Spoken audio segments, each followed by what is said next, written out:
In my band, the St. Mark Social, we were trying to figure out tomorrow what we're going to do, what we're going to be. And I figured if I dressed as a rabbi tonight, I'd fit in with the community around here. But I like costumes that are original, you know, when people kind of come up with, you know, I think I'd do this one be like Spider-Man and Bono in the same costume called the Broadway, you know.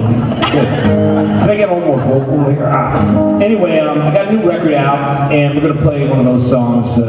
It's going to shake the tambourine, I'm going to sing it. This is a song I was written, I guess, after I put out a covers record. I had this wild idea to do a covers record. Actually, I did two of them, an English one and an American one. And it was like the idea of making a mixtape for a friend or a lover. You know, I just wanted to just put the weirdest mix of stuff on a CD of other people's songs. Like have Elton John and the Hold Steady and Jim Croce and the Bad Brains. And it was really fun making it. And then it came out, and it was the first record that actually got me into some mainstream airplay. I was in supermarkets and chain stores, and I get these phone calls even for like a year. You know, it was amazing. People think you made it. I was in Home Depot in South Carolina looking for a chainsaw.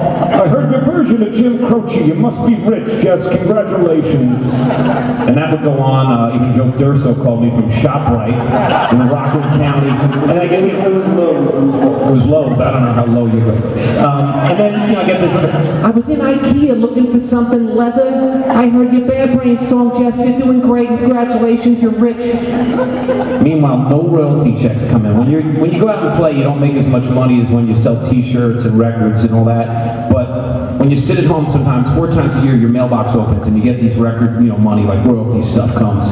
Well, none of that really came because even though these songs got played like crazy, they were going to the people that wrote the songs. So I found myself broke, living on the Upper East Side with my sister in, well, Upper East Side is like Seinfeld meets Friends, that neighborhood. It's totally my style. And I was living with my sister and I was losing my mind, and the whole city and the whole world was going broke at that time. So it wasn't so bad that I was feeling busted. Everyone was. The guy who moved in upstairs with the pressed pants, I'm moving to New York. He was freaking out. All the Wall Street guys were freaking out. We get used to it because we're musicians. We get free beer and we roll with the punches of being broke. So, you know, you figure, but the people that moved to New York to be rich and then everything crashed, they were losing their minds. And I didn't know what I was going to do next. I'm broke. Should I continue to make music, make another record? Maybe I should become a gynecologist, a rabbi, a Rasta. Far enough, some things happened I'll tell you about later, but before I got involved in writing, I got sent on this tour. My manager says, you want to go on tour with some gypsy punks? I was like, what are you talking about, Gypsy Kings? I think they're not punks. No, Gogol Bordello. This great band called Gogol Bordello decided it would take me to open up for them, and I look at the itinerary, and the first night of the tour is Moscow, Russia.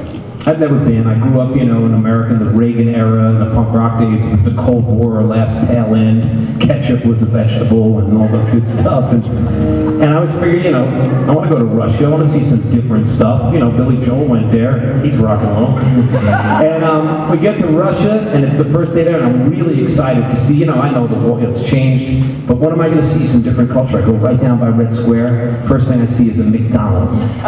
Second thing I see is a Starbucks. Then I see Lennon, he's rolling around on the ground over there saying, fuck this corporate shit. And I realized we're all the same. It's like the guy upstairs with the pressed pants, the people in Russia, everybody. We all want to get drunk on good vodka. We all get heartbroken. We're all getting screwed by corporations. So the tour ended. I broke up with a girl. I got back to New York. It was almost Christmas. This was my friend. And I wrote this song. It's called All the Way from Moscow. All the nights of distance, won't be home for Christmas.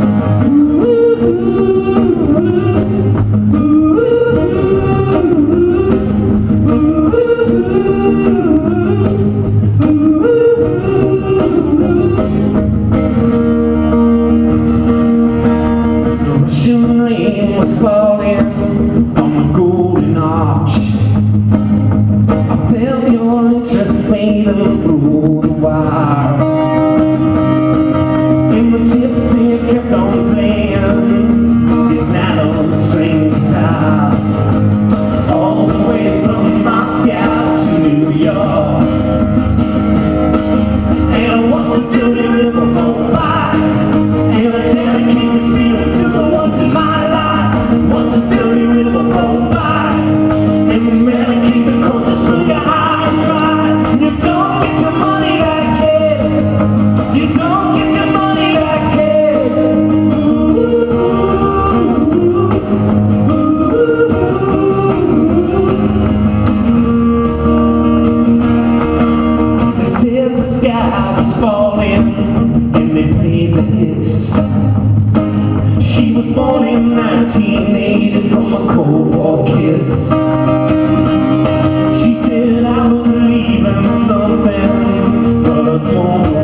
in Strand.